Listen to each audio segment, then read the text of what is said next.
السلام عليكم ورحمة الله وبركاته. ازيكم حبايبي، عاملين ايه؟ هنعمل مع بعض النهاردة القراقيش. دول 2 كيلو دقيق، هنحط عليهم ذرة الملح وهنقلبهم. هنا نص كوباية مية هتكون دافية طبعا عشان السقعة اللي احنا فيها. هحط عليها السكر 4 معالق سكر عشان ندوبهم، ومنها نختبر برضو الخميرة بتاعتنا. نحط الخميرة عليهم. كل كيس بيبقى فيه معلقة خميرة. طبعا احنا عاملين 2 كيلو، هياخدوا معلقتين خميرة.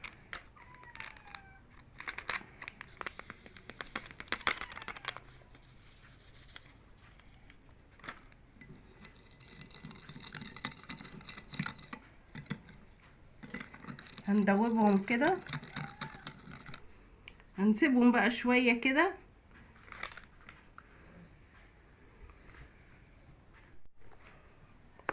هنغليها وهنحطها كده وهي سخنة،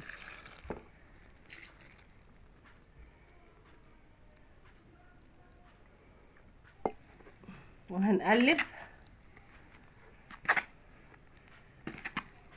طبعا عشان سخنة ما نقدرش نمسكها بايدينا. اول ما تبرد هنبسها في الدقيق، السمنة مع الدقيق.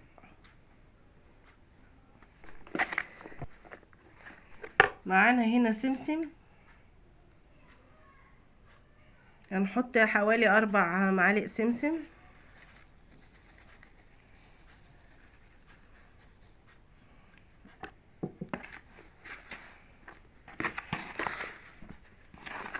قلبهم كويس طبعا عشان السمنة.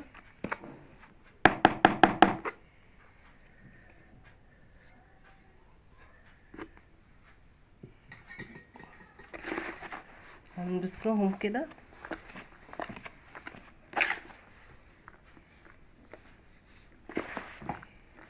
لحد ما تحسوا ان الدقيق شرب السمنة.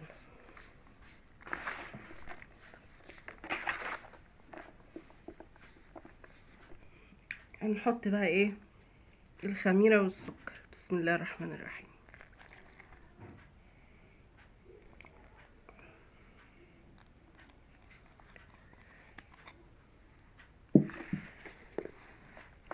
وهنعجن. بسم الله الرحمن الرحيم. بسم الله ما شاء الله. لازم حبايبي تسمعوا على الحاجة وانتوا بتعملوها. طبعا المية اللي هنحطها لازم تكون دافية. دي كده كوباية مية.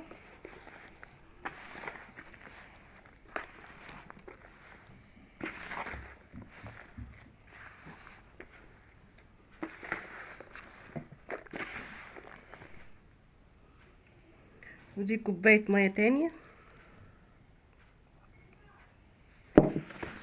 لازم نعجنه كويس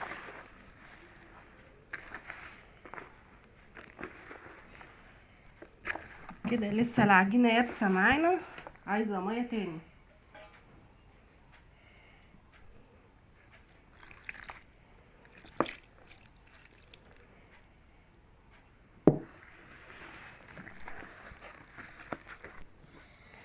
كده خلصنا عجن فيها، وهنغطيها بقى ونسيبها تخمر. واهم حاجة لما تخمر نهبطها ونرجع نسيبها تخمر تاني نص ساعة.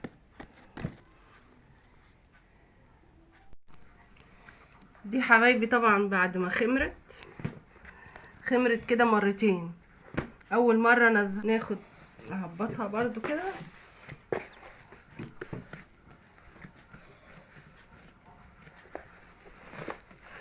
هناخد كده حتة. بسم الله الرحمن الرحيم. حتة وهنلفها.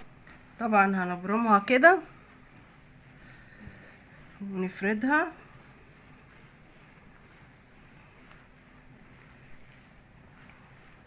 عايزينها بقى كبيرة، عايزينها صغيرة، حسب عرضها.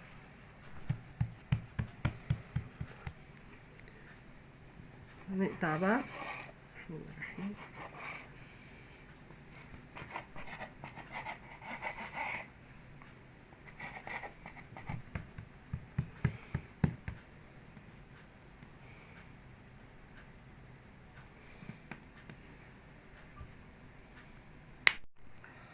دي بعد ما قطعناهم رصيناهم اهو في الصينيه، وهندخلها الفرن على درجه حراره 200 او 180. دي بعد ما طلعناها من الفرن. بسم الله ما شاء الله. ارجو منكم الاشتراك في القناه واللايك الحلو.